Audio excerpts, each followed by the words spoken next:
Buenas, hola, hola. Bueno, empezamos. Estamos en modo verano 5, episodio 4, con Daniel Becker. ¿Cómo estás? Muy bien, Matías gracias. Frasi. Estamos en su casa, en su Sí, domicilio, en el barrio de Caballito. una casa que nos sorprendió cuando Sí, entramos. una casa moderna, muy moderna. Sí, Cas- Luciana, como vos decías. Losiana, con el round plan. Cada nivel tiene sus alturas. ¿Y cómo estás? Muy bien, la verdad que bien, recuperándome una pequeña intervención, pero bien, Me alegro. en verano. ¿Cómo fue tu día de hoy? No, muy tranquilo, la verdad que fíjate, todos los miércoles, hace 2 años sube a comer con amigos. No me importa que venga quien sea a pedirme, ofrecerme un trabajo, lo que sea, Le decís la que no. cortamos y de 1 a 3 almorzamos. En general tenemos uno de los amigos que en su estudio, que es Marcelo Songen, que hace asados y le gusta cocinar y cocina todos los miércoles hace 2 años para todos. Pero hoy como no me podía movilizar mucho, entonces fuimos acá a un restaurante cerquita. Bien, Muy bien. no fuiste ausente, digamos. No estuve Igualmente, Yo creo que tengo a casi un rajatabla. 95% de presencia. Bueno, Bien. bueno, elegimos tres libros como siempre, pero elegí este libro, El Manantial, de Ayn Rand, y quiero empezar con esto porque, y ya después empezamos a hablar cualquier cosa, pero me ha gustado esto, para que se den una idea, eh, dice, todos los problemas que se le han dado, prosiguió el decano, está hablando a Howard Roark, todos los proyectos que ha tenido que diseñar, ¿cómo los hizo? Resolvió cada uno con ese, en fin, no puedo llamarlo estilo. Es increíble manera suya. Va en contra de todos los principios que hemos intentado enseñarle y todos los precedentes y las tradiciones del arte. Usted puede creerse lo que se llama modernista, pero ni siquiera es eso, es pura locura, si no le molesta que le hable así. Así que ya le está diciendo, bueno señor, haga lo que yo quiero que usted haga. No me molesta. Cuando se le daba un proyecto que le dejaba elegir el estilo y usted entregaba una de sus extravagancias, bueno, francamente, sus profesores lo aprobaban porque no sabía qué hacer. ¿Te ha pasado una vez de aprobar a un alumno porque no sabía qué decirle o...? No, no. No, porque el contexto de ese libro es el contexto del movimiento moderno. Sí. Y nosotros somos contemporáneos. La diferencia entre ser moderno y contemporáneo, yo entiendo que moderno era excluyente, tenía que separarse de toda una historia neoclásica en muchos sentidos. Y creo que ser contemporáneo implica aceptar el colapso de la historia en el presente. Y todo Sí. vale. Sí. Entonces, hoy puedo estar viviendo en una casa proto-racionalista, pero no por eso no puedo dejar de tener un mueble salteño y por eso no... O sea, no tengo problema con la heterodoxia, y menos... La rigurosidad, el riguroso no, No, no de existe. riguroso no tengo nada, le encuentro valor a todas las cosas, lo que sean clásicas, las que sean contemporáneas, que me gustan las puras contemporáneas, me gustan las modernas del movimiento moderno, y algunas cosas clásicas o modernas o cuando son malas, y también las trato de separar, o sea, trato de valorar justamente el valor de lo que tenga más allá del estilo de donde venga. Bien. Entonces, si a un alumno me hace algo que tiene algún valor, lo veré, ¿no? Obviamente hoy pensar en... Es todo un dilema eso, porque por ejemplo a mí me toca hoy, en algunos momentos, decir, bueno, tenés que restaurar un edificio, Sí. ¿no? Muchas de las plantas bajas de Buenos Aires fueron destruidas, de edificios sí. que en altura tienen valor. Entonces la pregunta que uno se tiene que hacer es, ¿está bien hacerla de nuevo pero al estilo contemporáneo? ¿Y qué es el estilo contemporáneo? ¿O está bien reconstruirlas como fueron originalmente? Y en ese sentido yo no soy tan ortodoxo. Un ortodoxo, un movimiento moderno te diría, hoy no, hacerla moderna, pues no podemos recrear. No podemos hacer otra O cosa sea, que no sí, sea claro. eso. Y la verdad, ¿quién dijo eso?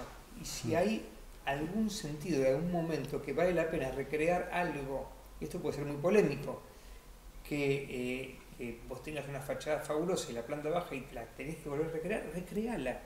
¿Cuál sería el problema? Eso es algo que... No creo en la ética del diseño, sí creo en la ¿Eso ética es algo personal.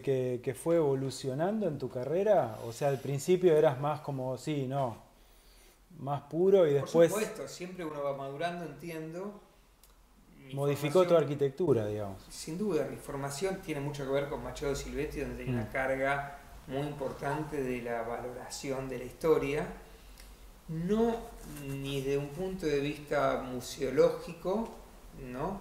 Ni de que a veces hay que hacerlo museológicamente, ni de manera tan como absoluta del movimiento moderno. Digo, a cada situación se adapta y si vale la pena hacerla de esa manera, ahora me está pasando con un proyecto y digo, ¿qué hago? ¿Reconstruyo lo que está todo mal? Que no sería nada malo, o me hago un alarde estructural de movimiento moderno cuando esa planta baja ya no está más. Y lo de arriba sí tiene valor. Está lleno de edificios en la Avenida de Mayo, Sí, edificios que son maravillosos que abajo... destruido comercialmente. Y entonces, ¿qué haces? ¿Volvés a destruirlo comercialmente de manera más atractiva, moderna? ¿O volvés a reconstruir? Y la verdad, no tengo una respuesta, depende de cada caso, pero yo creo que hay momentos que vale la pena reconstruirlo. ¿Cuál sería...?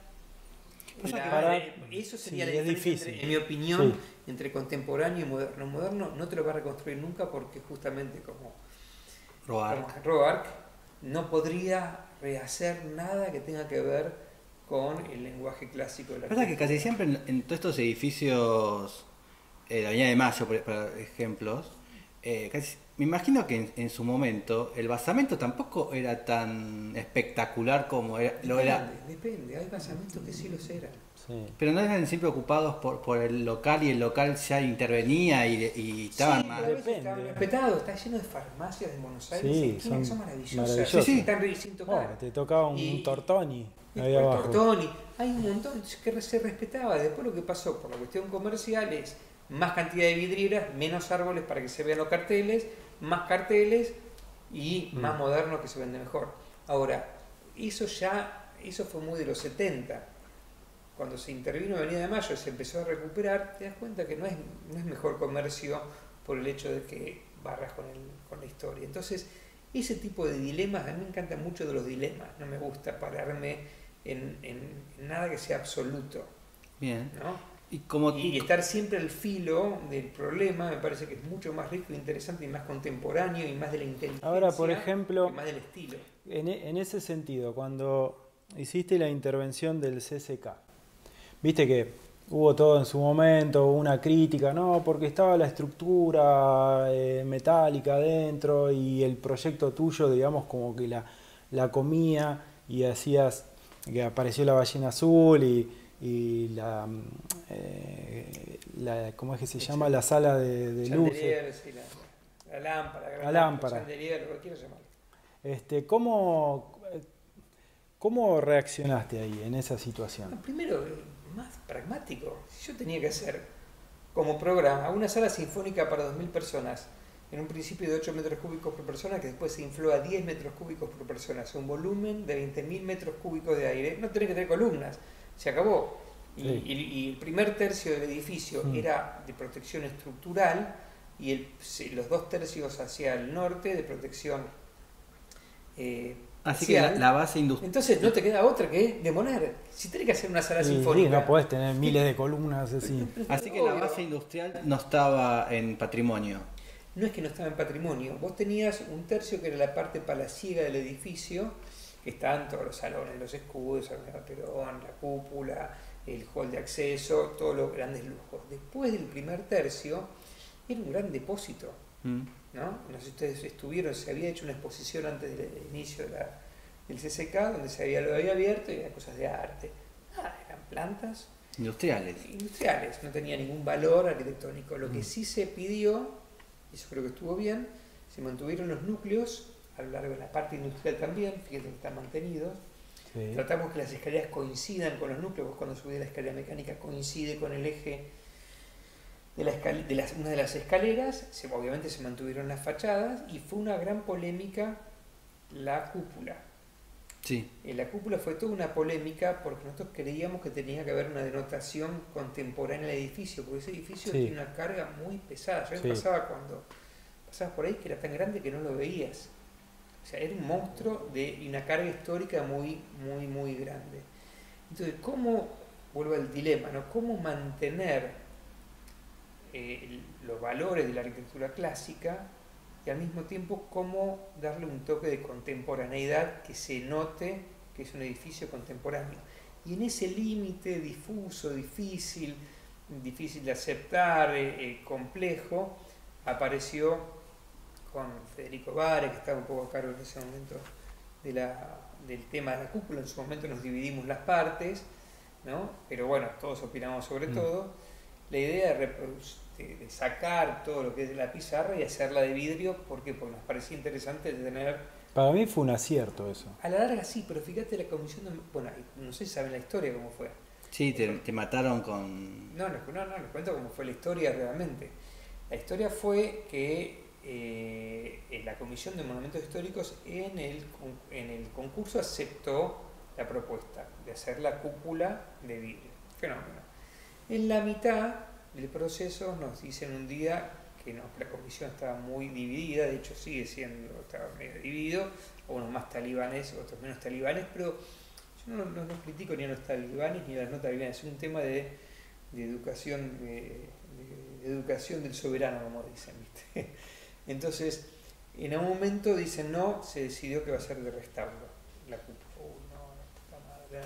A ver, volver a Bueno, ver cómo ¿qué convencerlo. hicimos? Claro, ¿qué hicimos? Hicimos la versión del Ejecutivo de restauro para que se pueda licitar e hicimos otra alternativa que era la cúpula de vidrio con unos louvers que se cerraban, hidráulicos, un material muy parecido a la pizarra, que cuando cerraba era igual que la cúpula.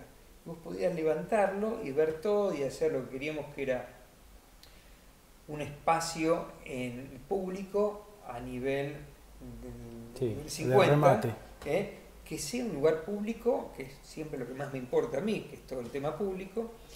Y finalmente dijeron no, va a ir de restauro, no, acá no sé qué. Bueno, y en algún momento, y eso lo valoro, parece que pregunta a Cristina, ¿qué pasó? Porque era presidente, ¿qué pasó con la cúpula de vidrio del concurso? Dijeron que no, que se haga como el concurso. Entonces, ¿qué hicieron ellos? Sacaron los louvers. Bueno, hizo algo bien, Cristina. Hizo algo bien ahí. Por supuesto que sí. Sacaron los louvers de la segunda propuesta que hicimos, cosa que parece que está mal, porque la propuesta de louvers era mucho mejor, porque uno de los problemas que tiene es... Controlaba el sol. Controlaba el sol, y vos en verano, vos no podés hacer algún espectáculo a las 7 de la tarde, tiene que ser a las 9 de la noche. Y a las 7 de la tarde hay un reflejo en el edificio del Banco Galicia que te pega en los ojos. Entonces eso hubiera estado mucho mejor.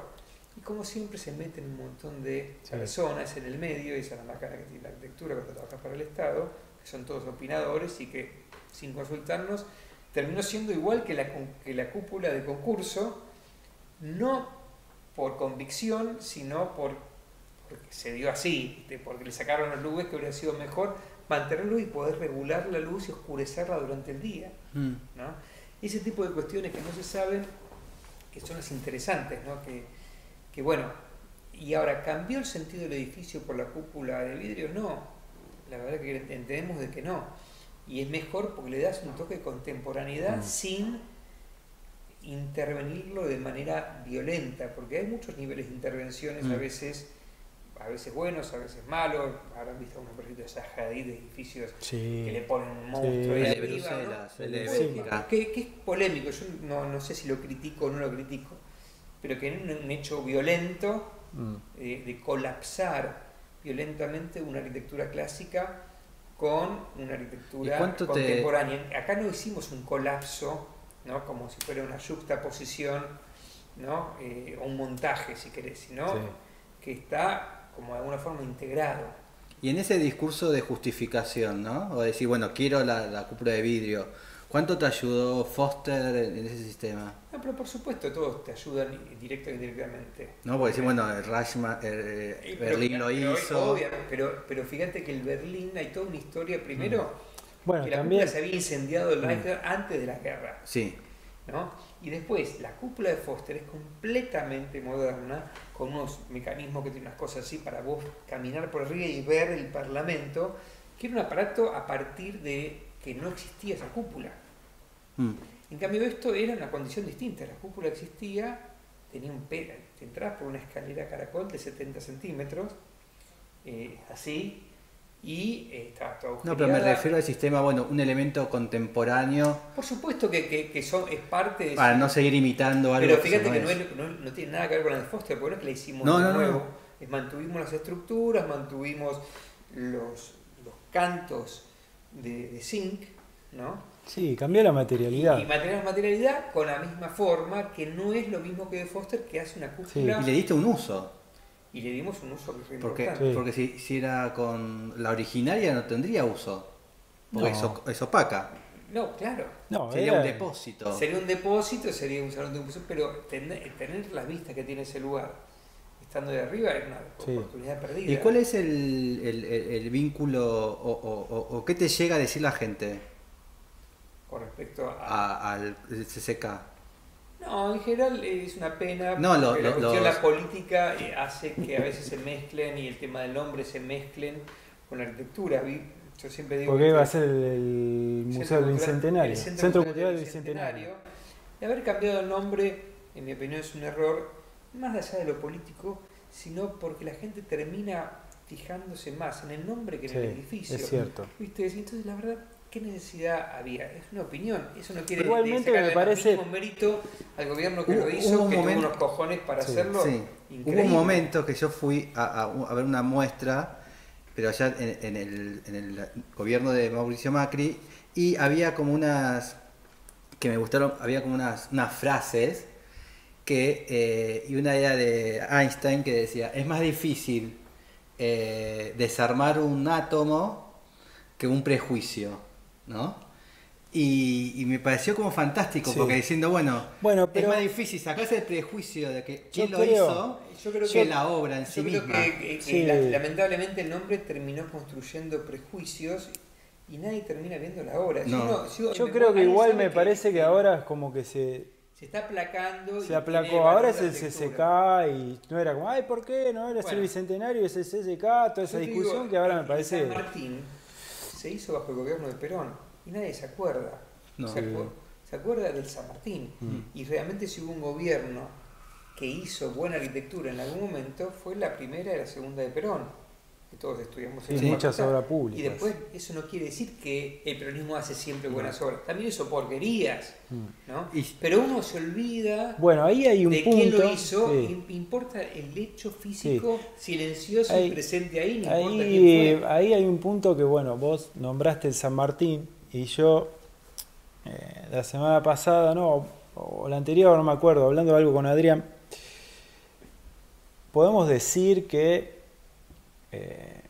de los últimos 50 años, digamos, te tocó hacer las obras públicas más interesantes. Sí. Que quizás Suerte. justamente anteriormente yo hablábamos y pensaba que, bueno, ¿qué obras públicas? Y el Centro Cultural San Martín, que es de los 50. Que lo digamos, usaste de base.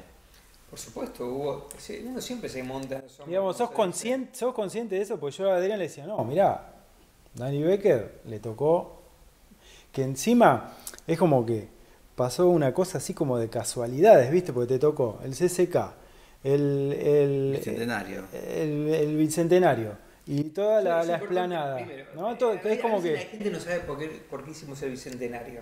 Entonces una discusión con el arquitecto y dice, ¿por qué hicieron? Y no se Concurso. acordaba. Por nosotros ganamos el concurso del CCK y de todos los parques en primera instancia. Ah, el concurso, el El, museo. el concurso del CCK no era Incluía- concurso, era concurso del CCK y todos los parques que iban de Sarmiento hasta sí. Belgrano en la entrada. Bueno, hicimos toda una propuesta no sabíamos. urbana. Pero el Bicentenario no era parte de ese concurso. Sí, en el primer concurso del CCK, el concurso del Bicentenario que ganamos, Sí. era un proyecto urbano para todo el área y un proyecto De del museo. edificio. Sí. El proyecto urbano no se hace. No, porque- esperá, yo El Museo del El Vicente, Museo de la que ahora Casa después Rosada. No, no era parte, pero era parte del área donde hicimos Bueno. el proyecto. Entonces, Sí. eso es número uno. Número dos, es un proyecto muy delicado por cuestiones inclusive de seguridad, de patrimonio, de arqueología, de patologías. El problema más grave son las patologías que tenía, que son proyectos que son muy... Después de los ladridos. Ahí va. Volvemos.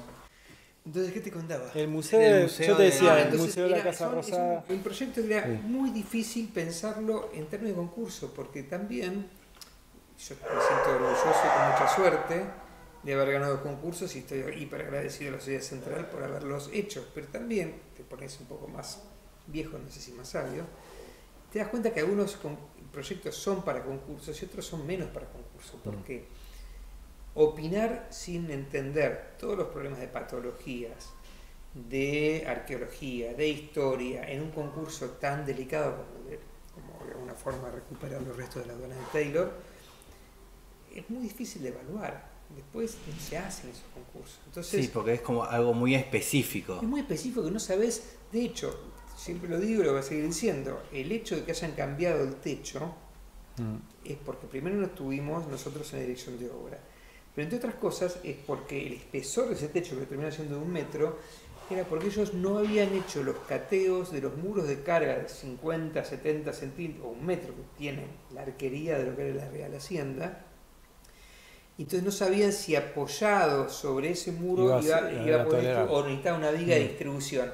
Y en vez de hacer los cateos o otras alternativas, cambiaron el techo y le pusieron un bigón. Ahora, eso cambia toda la arquitectura, ¿no? Y entonces, eso es lo que me molestó mucho, pero porque ahí te das cuenta que si no estás involucrado y no tenés una idea conceptual profunda, es muy difícil entender ese tipo de edificios. Así todo, es algo que me vengo a enterar hace un rato charlando, que vos lo habías pensado de otra manera.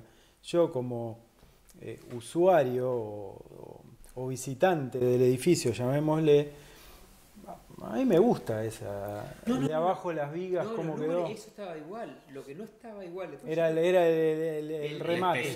El espesor era finito y lo terminó haciendo. ¿Por qué? Porque los vidrios estaban casi a 20-30 centímetros y lo terminaron haciendo 1 metro. Eso te genera una viga que cuando sobresale para armar el hall de acceso es una cosa muy tosca. Entonces no era, de hecho cuando doy las charlas muestro el render nuestro y eso que quedó y lo aviso. No me quiero hacer cargo. Sí, es verdad, quedó como muy... Muy tosco, después le pusieron una cortina a enrollar y mil cosas que decís, uno de los problemas que tiene... ¿Eso que fue por seguridad? La cortina a enrollar sí, al pedo, pero bueno, a mí no me preocupa sea por seguridad, me preocupa que no esté bien hecho. Que no te digan, bueno, vamos a hacer esto, pero vamos a resolver de una manera tal que esté bien. Y en ese momento, seguramente por alguna poca capacidad de convencer de nuestra, o porque no tuvimos una capacidad de involucrarnos políticamente en eso, pasó. Por dentro creo que está bastante bien. Se logra todas las cosas que queríamos hacer y se respetó. Pero por fuera me dio pena de todo eso. Nosotros hicimos una propuesta en el Paseo del Bajo, le había dicho antes, para recuperar todos los restos de la aduana de Taylor, hacer un patio. En el año 2018 hicimos una excavación y encontramos los restos de la aduana de Taylor. Todos. Entonces, esa misma grilla que está en la fachada, esos muros, esos topos está todo hecho en un semicírculo. Y entonces hicimos una propuesta para excavar todo eso, recuperar todo esto y hacer como una expansión del museo que esperemos que algún día... Eso sería la Plaza Colón, en el semicírculo. Sería lo que se llamaba la Plaza Colón antes, que ahora es el back, la parte de atrás de la Casa Rosada, que ahora lo más interesante de ese proyecto es que se recuperó como frente casi. ¿No? Vieron que una fachada de las más lindas que tenía, más allá de que este edificio es de alguna forma la metáfora de lo que somos los argentinos, ¿no? Todo el mundo se olvida que la Casa Rosada no es un edificio, son varios edificios en el cual al final le demolieron todo un lateral. Vieron que sabían, un tarado le demuele todo un cacho y queda como un engendro pintado rosa, que es lo que nos sostiene como sociedad metafóricamente, bajo todo su mismo color. Pero el nivel de violencia contra el patrimonio histórico propio era típico de esa época, porque también volvemos al movimiento moderno, y decir, eso no tiene ningún valor, es una locura, ¿no? Entonces, de hecho, hicimos hasta una propuesta de reconstrucción, entre comillas. Bueno, el paseo del Bajo y tu intervención de la escalera, porque yo me acuerdo que antes, dar la vuelta, si vos venías por Alem para ir por Paseo Colón, ibas por Plaza de Mayo, porque esa vuelta lo caminando... que pasa es que no estaba pensado para el peatón. No, bueno, por eso, entonces, al no estar pensado para el peatón, no estaba pensada tampoco la fachada para ese lado. Sí. Claro, es todo. Entonces, ahora... Era muy argentino. No, pero originalmente sí estaba pensado para el peatón. El proyecto original de los parques de Taís que hizo ahí atrás, eran unos parques que eran un frente. De hecho, cuando nosotros hacemos una excavación en 2018, con el arquitecto arqueólogo Javelson, sí. Encontramos... Mi pariente. Encontramos, con Daniel es divino, sí. Encontramos 2 megacolumnas de un diámetro de 1,5 metros, redondas, que era lo que sostenía una plataforma de una fuente que había diseñado Taís. Y están ahí, esas columnas, yo tengo unas fotos por ahí, apoyan en las bases de la aduana de Taylor. Por el tipo dije, bueno, ¿qué hacemos? Esta porquería, apoyémosla ahí. La apoyaron ahí. Y todo ese colapso de la historia, ¿no? De lo bueno, lo malo. Y eso es lo que somos. Y lo que somos es y ahora lo volvieron a tapar todo. No, nunca se destapó. Ah. Lo que queremos es que se haga... Lo que quiere hacer es destaparlo. En algún momento destaparlo. Y hacer la ampliación. Y lo hablamos. Del Museo de la Casa Rosada de la Taylor. Hablamos con la gente, por supuesto. Este país nunca ayuda a este tipo de proyectos. Son complejos. Sí. Pero la verdad que bueno, por eso, dada la complejidad, volvemos al inicio. Te tocaron las intervenciones públicas más importantes de los 50 años y de alguna manera medio como que empezó por un lado, después se complementó con el otro y terminó siendo un complemento total, ¿no? Eso vos agarrás y decís, ¿sentís esa fortuna, digamos? Totalmente, yo me siento re afortunado. Nada fue planificado. Porque de hecho... Por eso es increíble cómo se te fue dando una cosa. O sea, yo gané cuando vos ganaste el paseo... tono de gobierno, cosa que me pareció bárbaro. Cuando ganaste el Paseo del Bajo, yo dije, es tremendo. O sea, le tocó todo ahí. Sí, la verdad que tuvimos la ¿Y qué fue lo más fácil o lo más difícil del Paseo del Bajo? No, mira, el Paseo del Bajo trabajamos con un equipo con Joan Marans, Sergio Cavalli y Agustín Oliveri, que son, Sergio y Agustín son ahora mis co-titulares en la Universidad de La Plata. Éramos amigos, son mis amigos de ellos a partir de juntarme con los bares. En su momento Sergio trabajaba para nosotros en el CCK y me terminé siendo amigos, y en un momento surgió la posibilidad de ser titular de un concurso en La Plata. Me llamaron si quería intervenir y dije bueno, y terminé haciéndolo con ellos. Trabajamos también muy bien con la corporación Puerto Madero. También ahí te das cuenta que sí, bueno, yo quiero hacer esto solo, en mi oficina, y después te das cuenta que es medio imposible. ¿Por qué? Porque son una obra muchos pública actores, tan grande, sí, tan compleja, tan política. Vos, si no tenés la versatilidad, terminás siendo un estorbo, y menos en obras que, como siempre, tienen plazos ridículamente cortos por plazos políticos. Hay que inaugurar tal fecha porque dentro de un mes hay las elecciones. Sí. Entonces, de hecho, la escalinata nunca se la terminó. Ahora entiendo que la están licitando nuevamente. Sí, los abajo, ¿no? No, bueno, hay otra cosa que se va a hacer. Ojalá que estemos involucrados, pero se había revestido toda la escalinata con granito, estaban en las alzadas de las gradas del texto de la Constitución Nacional, estaban grabados los mapas históricos de Buenos Aires. Este era todo un proyecto súper fino, como el Monumento a la Bandera. Esto tiene el carácter... Y en su momento ganaba hacerlo alisado de cemento. Ahí te decidió eso. Hasta te digo, no lo digo como bestia, lo decís como... Toda la política tiene necesidad de poco dinero y mostrar mucho. Y no les importaba esa parte. Yo ya antes decía que bestia, y ahora ya está, no es que los entienda, pero bueno, es parte de la vida, una vida como Argentina, y hoy está la posibilidad, porque existe, de poder hacérselo, y también se va adaptando, y vas entendiendo que las cosas van cambiando. El tema y es que ha pasado con más tiempo y es mejor. Pero sí, la verdad que yo me siento como una suerte. Porque después hay algo relación, porque vos tenés, abajo de las escaleras tenés el trazo del tren.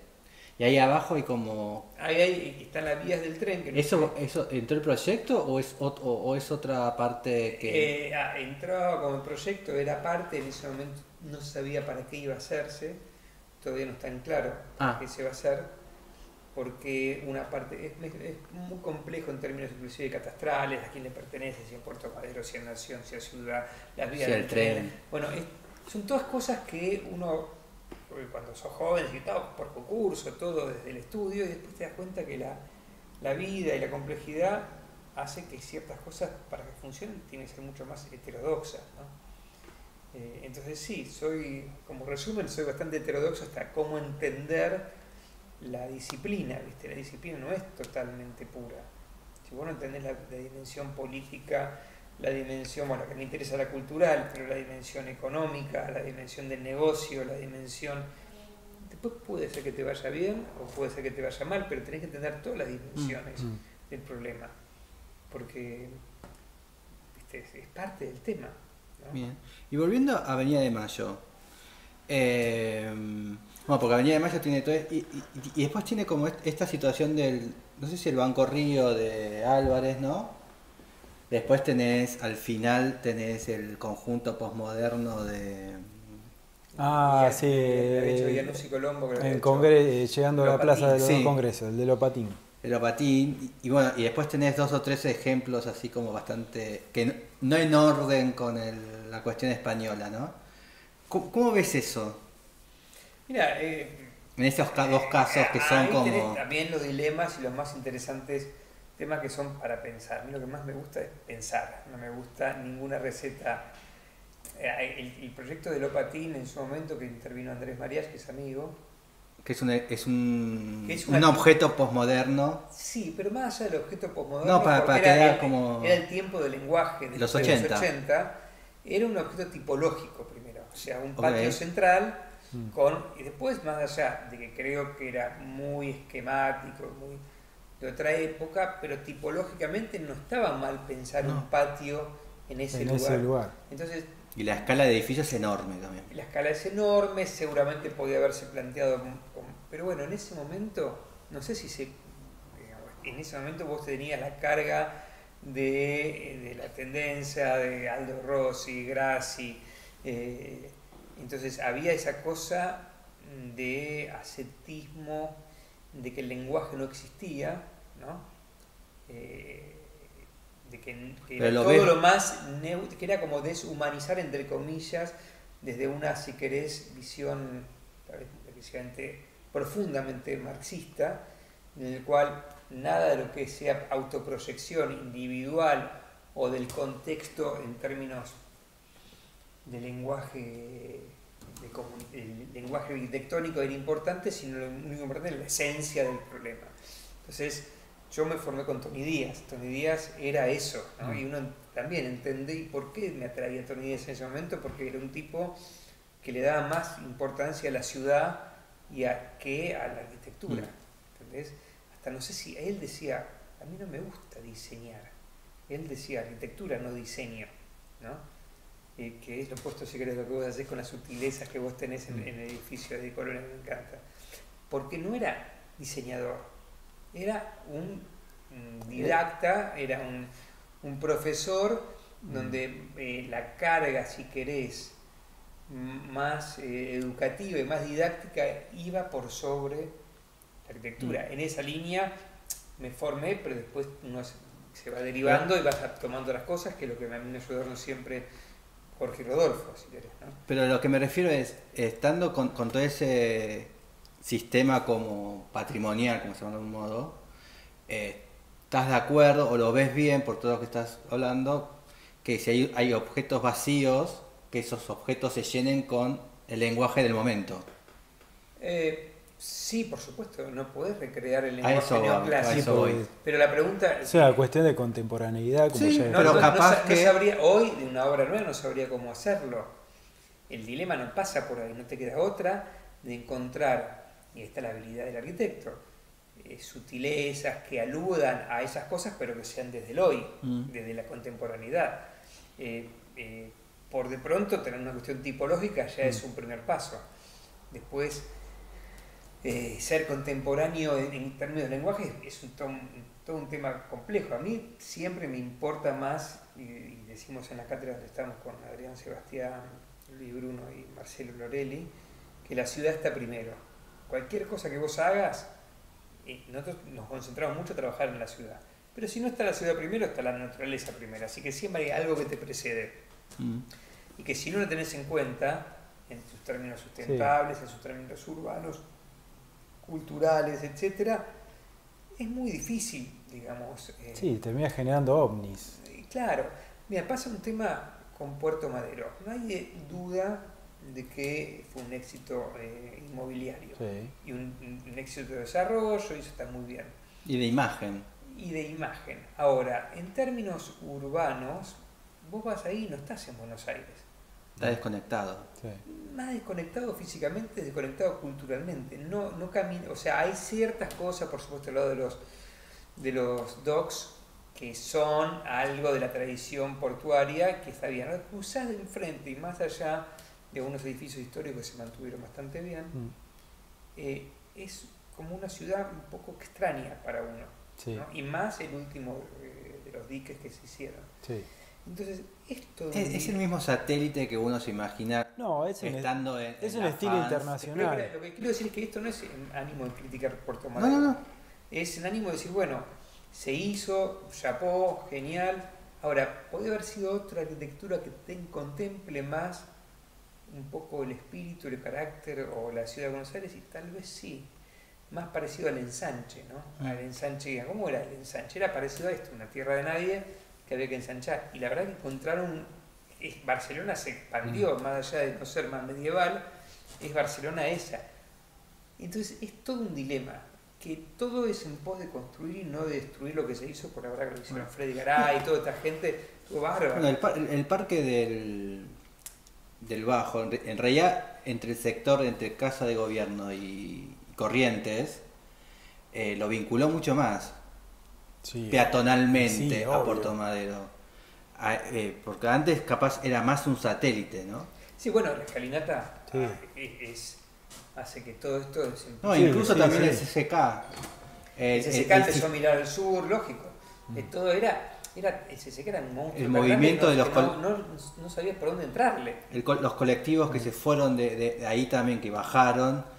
Eso también te generó un vínculo más, no tan sectario, ¿no? Exactamente, se integró. Bueno, parte del problema del proyecto del urbano del CCK, porque el proyecto del CCK no termina en la piel del edificio, es un proyecto urbano, por eso digo que ganamos el concurso urbano inicialmente, o sea, el urbano lo ganamos 2 veces, el primero y después con otro equipo, el segundo, ¿no? Es un proyecto que trata de integrar norte con el sur, e integrar Plaza de Mayo con el río. Y después con autocrítica del concurso, pues el otro día también estábamos hablando, bueno, ¿era necesario un teatro sinfónico, teatro lírico? No es una autocrítica, sería una crítica. Segundo, no la tengo por lo siguiente, cuando se hizo cuando se diseñó el programa vos te llegó el programa. Centenario, sí. En ese momento en París había 30 salas sinfónicas. Sí, la Filarmónica y en Buenos Aires, y en Buenos Aires no había ninguna, porque la usina de la música no estaba construida en ese momento. Entonces, la Sinfónica de Buenos Aires ensayaba en el auditorio de Belgrano, una pésima acústica, y el Teatro Colón, primero que es de la ciudad, y segundo que no es un teatro sinfónico, es un teatro lírico, de ballet y de ópera, entonces no tiene las condiciones, si bien acústica es increíble, tienen que armar una concha acústica para que el sonido vaya, para que no está preparado para la orquesta.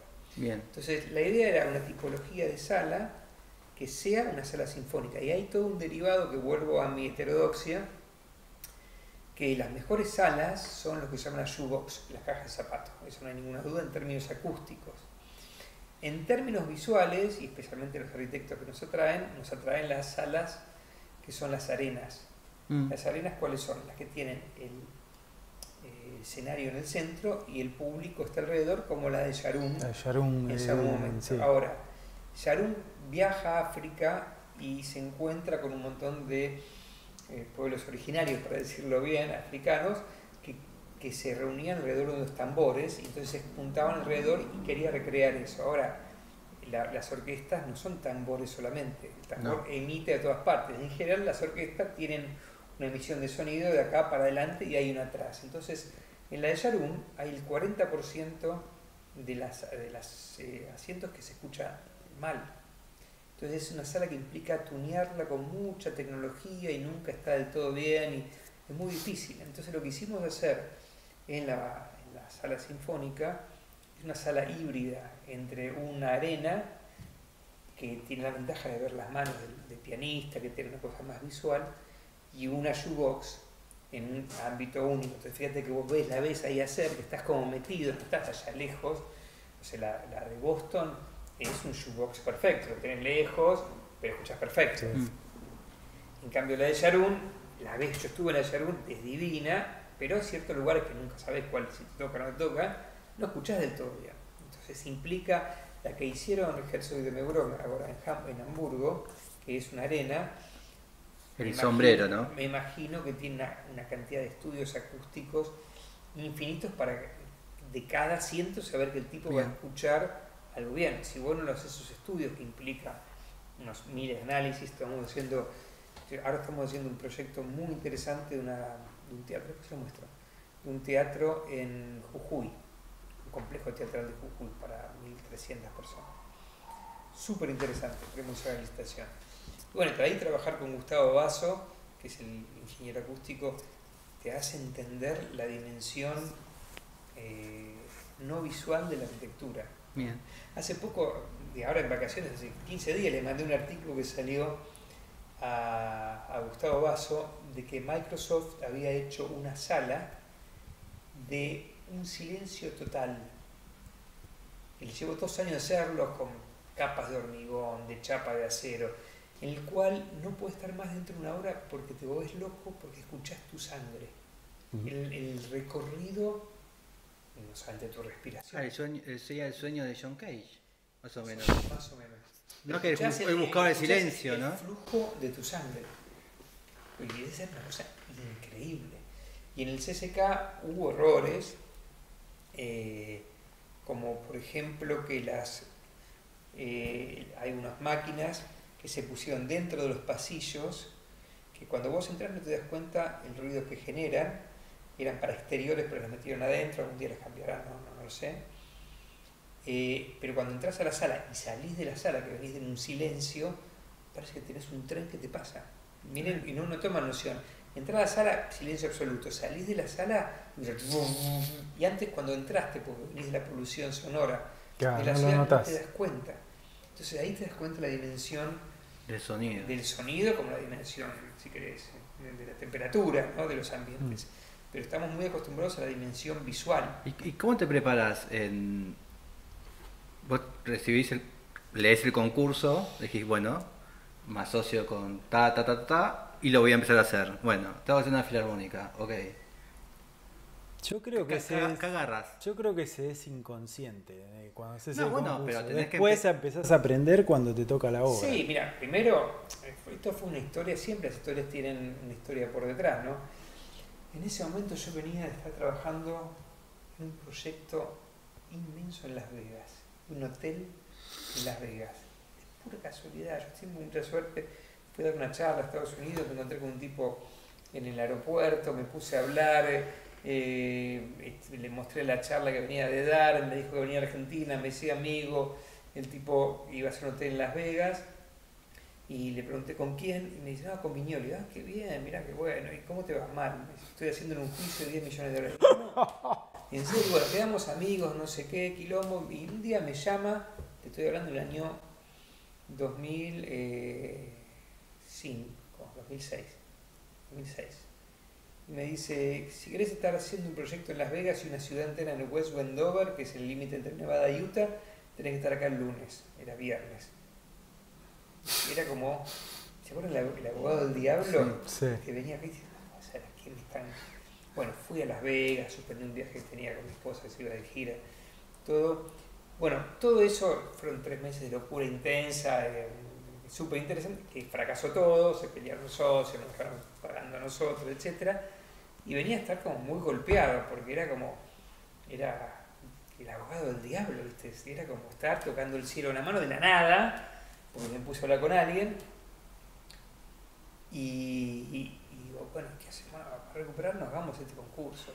¿Con quién? Bueno, con los bares, que eran muy amigos míos, habían estudiado en Harvard, y con Enrique, que es un fenómeno, y tenía la experiencia de haber hecho el Teatro Argentino Nacional de La Plata, que si bien no era lo mismo, porque justamente el Teatro Argentino, una sala teatral es más compleja, mucho más compleja, especialmente las cuestiones escénicas.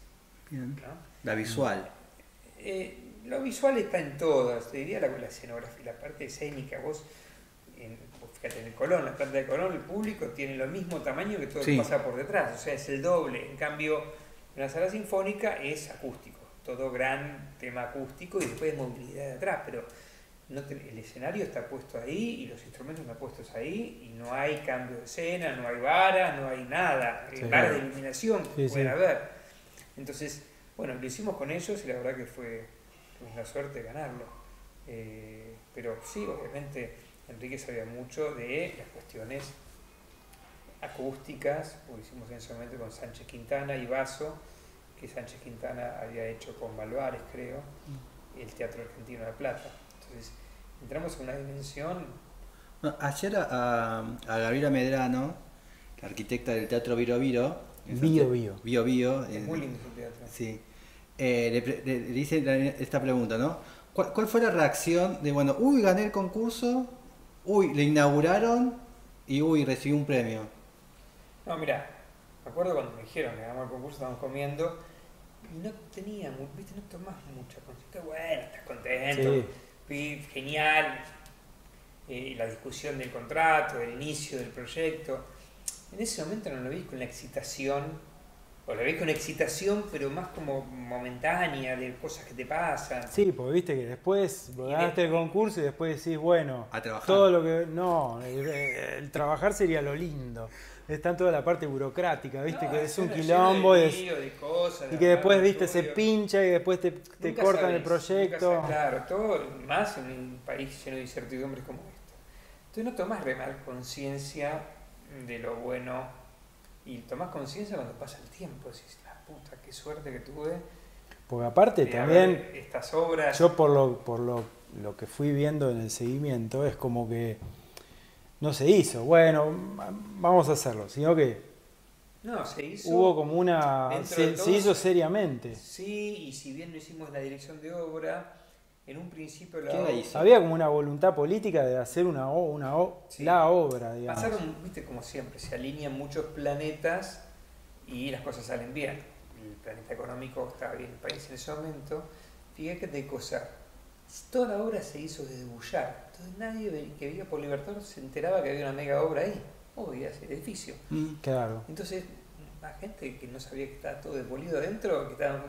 Che, no se hizo la obra, me decían, ¿no? ¿Cómo no se hizo la obra? Anda a ver la obra, pasa lo que es. Entonces, eso ayudó, no hubo grandes críticas, en ese momento el gobierno kirchnerista estaba muy fuerte, o sea, no hubieron grandes temas. Nos sacaron en su momento la dirección de obra, que fue una pena y una suerte, pero más suerte que pena, porque te morís haciendo una dirección de obra, es imposible, tenés que perder plata, tenés que tener un equipo. En un principio un equipo muy complicado de dirección de obra hasta el 2010 y después se la cambió y empezó la obra dirigido por una arquitecta, una señora, que fue fantástica y que, si bien no tuvimos involucramiento, nos llamaba cada tanto con... Bueno, una segunda etapa post-perro. Sí, post-perro. Bueno, acá tenés libros. Rafael Moneo. ¿Por qué es el ladrillo de Rafael Moneo primero? ¿Cómo?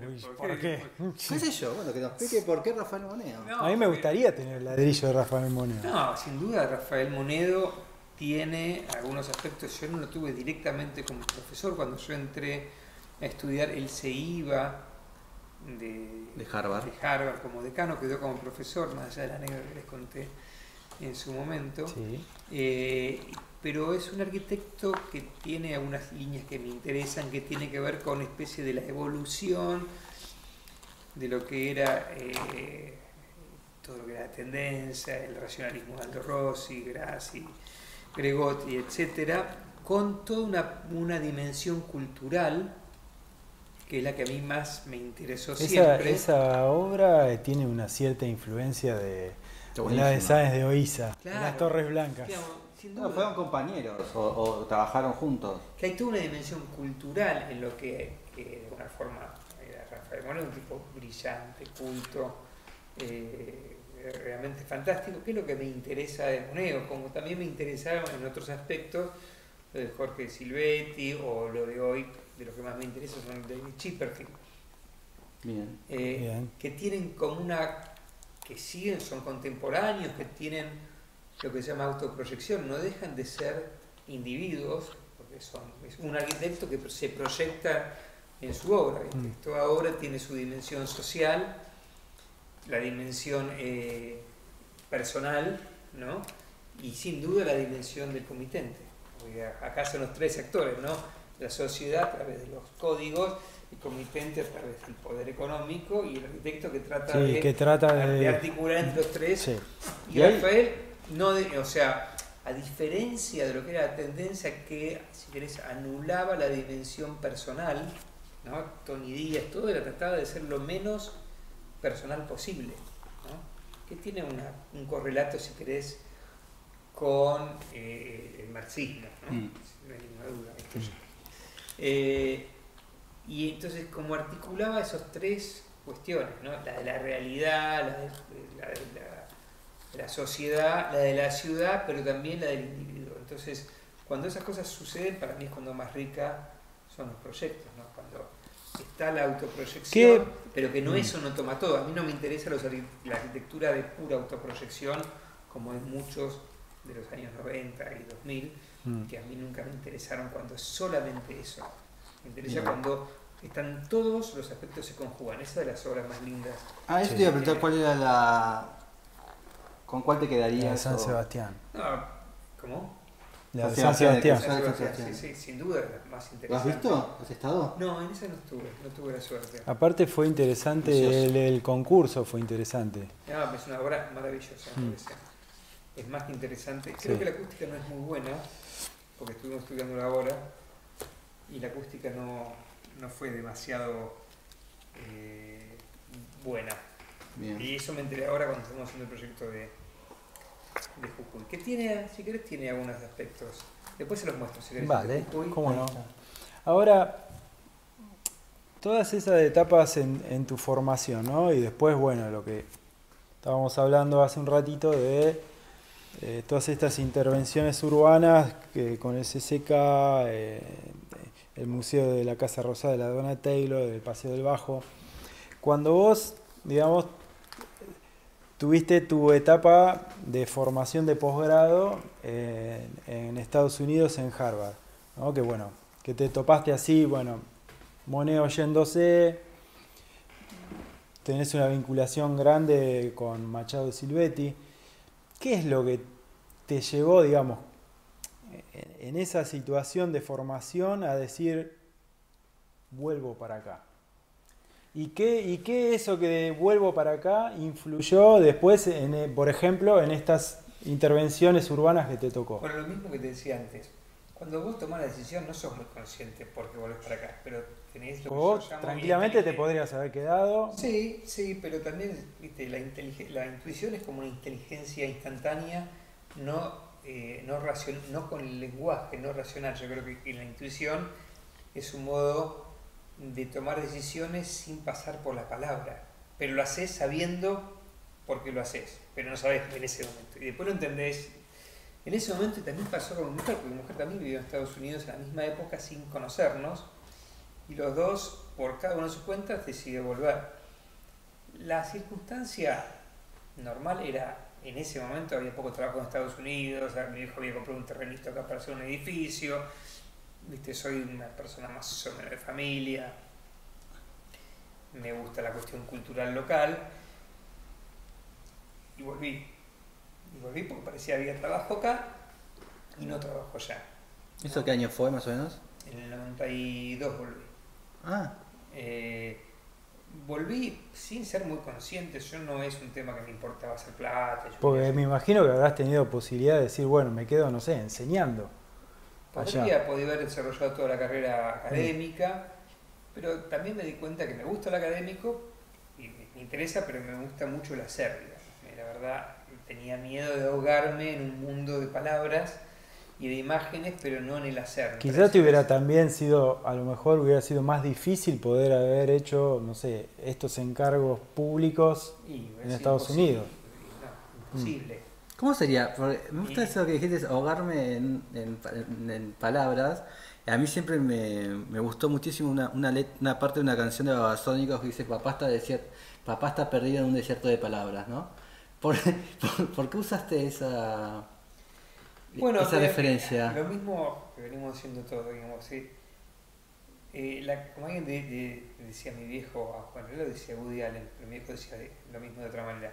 Dice, las cosas se hacen, no se dicen, pero cuando se hacen, se dicen solas. Sí. ¿No? Eso lo decía Woody Allen. Mi viejo decía que un trabajo mal hecho, más una explicación, no es igual a un trabajo bien hecho. No, el trabajo... Entonces eso entra en el mundo de la lógica y el mundo de la analogía. Nosotros nos comunicamos con formas. Una forma modifica otra forma y a veces sin mediar la palabra. Eso decía Aldo Rossi, ¿no? Entonces vos te podés comunicar a través de otros lenguajes. El lenguaje de la palabra en la escritura, por supuesto, es educativo, ayuda a entender, racionalizar, conocer, pero digamos, no se podría haber entendido la historia de la arquitectura si no hubiera sido por esos maestros que enseñaban a los discípulos sin explicarles lo que hacían. Decían, andá y hacé. Y el discípulo aprendía, no sabía muy bien por qué al principio, no sabía por qué, después finalmente lo superaban. La prueba y el error. Más que prueba y error era, yo te propongo bailar este minué, bailalo, pues yo sé y vos no sabés. Vas a aprender de los hechos, sí. ¿no? Es lo que pasa en un taller, digamos. En un taller aprendés haciendo y que la palabra ayuda, pero no es el motor principal la palabra. Eso no quiere decir que la palabra no sea importante. Antes a veces creía que no era importante la palabra. Sí, la palabra conduce, modifica, pero cuando haces arquitectura la palabra es como otra dimensión, ¿no? Es una dimensión que no está en el 3D del proyecto, que puede modificarlo, que puede racionalizar, sí. Entonces la palabra está muy bien, pero la verdad me preocupan mucho más los hechos, ¿no? Como insistí, mi frase de cabeza, las cosas se hacen, no se dicen, porque puedo decir todo lo que quieras, puedo sonar democráticamente correcto, progresivo, todo, pero si mis hechos arquitectónicos son regresivos, no me importa mi discurso político, me importa lo que hago, no lo que digo. Entonces yo algún día que me gustaría que me juzguen por las cosas que hice, no que dije, porque puedo decir boludeces, puedo equivocarme, pero si me equivoco haciendo algo, que me juzguen por yo esa me acuerdo equivocación. algo que me quedó grabado, porque yo fui alumno de la maestría de Solsona, y vos en una clase dijiste, mira, a mí me interesa Rafael Iglesias, pero cállenlo. O sea, me gusta ver la obra porque en cuanto empieza a hablar, la caga.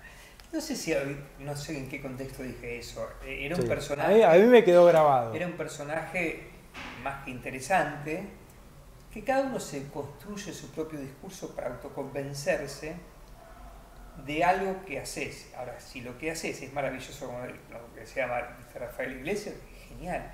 Una cosa que tenía no necesita explicación. No, y aparte, una cosa que me encantaba de Rafael, que habría que hacer un artículo sobre la arquitectura y el humor. Él tenía arquitectura con humor. Todo era como un chiste. Yo en un momento era amigo de él, después era un tipo difícil, muy borracho. Entonces nos contaba cuando hizo los pabellones de los baños, vieron que tienen los... el profilit. La chapa con chapa que en realidad brillante con como digitorio, ¿no? Sí. Entonces digo, ¿por qué hiciste eso? Dice, mirá, yo lo hago de esa forma, nos la vemos más grande. Porque eso aludía en un parque de diversiones a lo que era, ustedes no se acuerdan, pero el Interpark antes estaban unos espejos cocos Sí. que te veías gordo. Sí, Entonces, nosotros la vivimos. bueno, el Little Park. eso. Entonces, o otra que tenía, él había hecho su estudio, que la casa como chorizo, y tenía una puerta cancel, ¿no? Sí, con el paño de fijo vidrio. Con un paño de fijo vidrio. Pero él habían dos puertas. Una la había dejado con un vidrio Sí. y la otra había sacado completamente y le había puesto un vidrio. Sí, Y era como que te la morfabas. sí. Te habían puesto un macetero porque en la entrada era la vuelta. Y era una ironía. Es decir, vos te vas a meter donde es un vidrio. Te tuvo que poner algo, pues se lo morfaban todo el tiempo. Ese tipo de ironías, o la planta libre del otro dos pabellones donde nada toca el piso, Sí. eh, El que tiene las maderas. que son unas ironías a la planta, a la planta libre de movimiento moderno, de Corbusier. Entonces me parece que todo eso son muestras de inteligencia y en los núcleos del edificio de la calle Altamira, para mí es un gesto de a veces creo que somos como vagos los arquitectos en cuanto al diseño de un núcleo, ¿viste? Lo damos en planta y lo damos por asumido que se repite 70 veces. Y lo que él repensó Sí, la el tema de llegada la al propiedad. balcón. Aparte de llegar al balcón, ¿cómo es ese núcleo? ¿Cuál es el núcleo? Digamos, ¿no? Yo cuando estaba diseñando ese edificio, él había diseñado otro edificio para ese lugar. Me acuerdo que yo lo veía y era súper, también cuestionaba el tema de cómo subir, ¿no? ¿Cómo subís a un edificio? Esta cosa que es las ciudades latinoamericanas, lote angosto, Subo para arriba. suplicar, bueno, es todo un tema el tema del núcleo. A mí siempre me interesó el tema de Bien. la escalera. Bueno, vamos a la última pregunta, si hay que pensar la Es última. larguísima esta, pero podemos estar horas. Sí. Un hecho de un arquitecto que cambió la ciudad de Buenos Aires. Una obra, pero como vos digas, bueno, esto que decías del hecho y la palabra, uno que sientas que, bueno, que cambió la ciudad de Buenos Aires. Cambió la ciudad de Buenos Aires. O que fue un hecho muy importante, un edificio. Bueno, o sea, cambiar la ciudad de Buenos Aires la cambió cuando hicieron la 9 de julio. Eso es un cambio urbano que cambió la ciudad de Buenos Aires. Después hay otros edificios que contribuyeron, o las diagonales. Sí. Ese tipo de cambios son cambios urbanísticos muy potentes, muy difíciles de hacer ahora, pues son tan potentes. Pero después no hay algo que haya cambiado la ciudad de Buenos Aires. Sí hay acciones políticas y urbanas que van mejorando ciertas cosas. Puerto Madero cambia, más allá te guste o no te guste, mejor cambia toda la relación de Buenos Aires con el río. Sí. Lo que se puede potencialmente en el riachuelo, eso lo cambia. La General Paz generó un cambio. Son hechos urbanos. Ahora, un hecho arquitectónico lo cambia puntualmente. Es difícil pensar que un hecho arquitectónico... Bueno, entonces decía, todo el mundo habla del mundial, ¿no? Y nadie toma conciencia de la dimensión arquitectónica del espacio para que esa fiesta... Es cierto. Nadie, o sea, Sí. esa fiesta no puede haber ocurrido en Sí. el campo. No puede haber ocurrido en la esquina La de ciudad- Tucumán y, para decirte, no sé, Las arterias, Reconquista. las Sí. arterias de la ciudad lo soportaron bien. Y el obelisco y el significado y la cuestión urbana. Me parece que la ciudad de Buenos Aires, cuando hablamos de... Incluso todo- las autopistas. Sí. Las autopistas modificaron la ciudad para mal, no hay No, ninguna no, duda. con el sistema del festejo, como la autopista fue Bueno, pero Sí. para bien o para mal, las ciudades se modifican de tal manera que hacen que este tipo de eventos, que son masivos, sean posibles. No habría festejo de mundial si no hubiera habido arquitectura. Sí. Bien. Y eso nadie habla de eso. Sí. ¿Viste? No se habla. Y bueno, Sí, ¿cómo termina festejaste siendo, el por mundial? ejemplo, la avenida... Todos. No, pero por eso, urbanamente, ¿dónde fuiste? ¿Caminaste por avenida- Rivadavia? Nosotros nos fuimos, yendo en moto, primero nos fuimos, las primeras veces fuimos acá a Coto Rivadavia y después ya nos fuimos con la moto. No, pero la final que hiciste, ¿ganó? Me acuerdo que ganó. ¿Seguiste caminando por dónde? No, agarramos la moto y nos fuimos a 9 de julio. Ah, ¿con la moto fuiste? Sí, que llegamos era- hasta donde pudimos llegar con la moto y después caminamos y nos colgamos. Finalmente, justamente, vos decías la 9 de julio, o sea, modificó el trazado de la ciudad hasta para este tipo de cosas. Claro, no hay Generar un espacio urbano. no hay festejo si no hay arquitectura.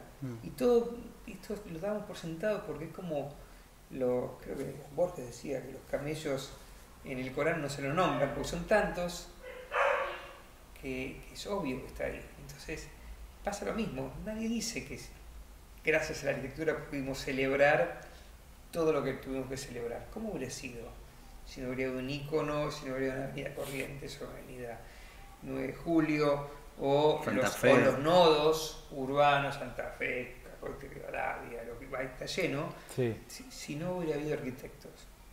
Pero estamos como muy en baja, estamos poco considerados, tenemos la autoestima muy mala, no nos sabemos autorrespetar para conseguir trabajo si cobramos cualquier cosa. Entonces, bueno, es todo un proceso muy de degradación de la disciplina que creo que con el tiempo se va a recuperar y hay que recuperarlo, no desde el ego del arquitecto, pero sí desde, hay algo de la autoría que no lo veo mal, cuando se diluye la autoría, ¿no? Depende, digamos, en edificios, por ejemplo, yo creo en arquitectura sin autor, y me parece que esa arquitectura neutra que pasa mucho en Buenos Aires, pasa en Berlín, ¿no? Donde el arquitecto se deja un poco de lado, especialmente para lo que se llama el continuum, que es la vivienda, ¿no? A mí me tocó hice edificios de vivienda y todo, pero me tuve la suerte de hacer estas cosas más interesantes, que es en términos de programa o de situación formal. Que era lo que se llama el monumento. Salir de la propiedad horizontal. Pero las propiedades horizontales son súper interesantes en la medida que cuestionan el habitar. A veces en la facultad yo trato de enseñar, digo, ¿cuántas, y lo digo ya me toman en joda, cuántas horas de una persona te pasas en el baño en tu vida? ¿Hiciste la cuenta? Hicimos la cuenta, son 2 años y pico te pasás de tu vida con un promedio de 1 hora por día en un baño. Y los baños son de sellito, que tienen 1,55 por 2,05 y nadie piensa en la superposición de los usos entre un lavabo, que tenés que lavarte los dientes, mientras tu pareja tiene que estar sentada en el trono y el otro quiere bañarse y se arman los kilos. Familias se destruyen en los baños. Entonces, por eso es el baño guise también. Por eso es el baño guise. Claro, porque tenés que tener una superposición de uso, dejar que uno se lave los dientes mientras otro se pegue un baño de inversión, para decir algo. Entonces, todas las escalas van cambiando los modos del habitar, ¿no? Que me parece lo más interesante que tienen, pero los arquitectos tenemos un rol clave en todo eso, y es un rol clave hacerlo entender y hacerlo visible a la sociedad. Como insistir todo el mundial, ¿no tenés pensado? ¿Qué hubiera pasado ¿Viste que, si no estaba el obelisco? Viste que los jefes de gobiernos o digamos los espacios de poder generalmente son abogados, no hay arquitectos. Claro, eso es el día que tengamos un arquitecto no sé qué pasará con las cuestiones legales, pero seguramente habrá lo que se llama el pensamiento proyectual, que el pensamiento proyectual es otro pensamiento que no se piensa con palabras. Vos proyectualmente no pensás con palabras, vos construís algo con las palabras, pero vos no pensás con palabras, vos pensás con forma. Sí, ¿no? Con objetos. Entonces, bueno, por ahí a lo mejor también necesitamos más, qué sé yo, políticos a lo Mitterrand. Yo no sé qué necesitamos o no, puede ser, pero todos los políticos quieren dejar su impronta arquitectónica porque conocen de historia y siempre quieren dejar su hecho físico construido. Bueno, pero bueno, ¿terminamos? Bien, sí. Así que bueno, muchísimas gracias. Muchas gracias. Los perros también saludan. Y los perros saludan. Y nos vemos la próxima. Hasta la próxima. Chao, chao.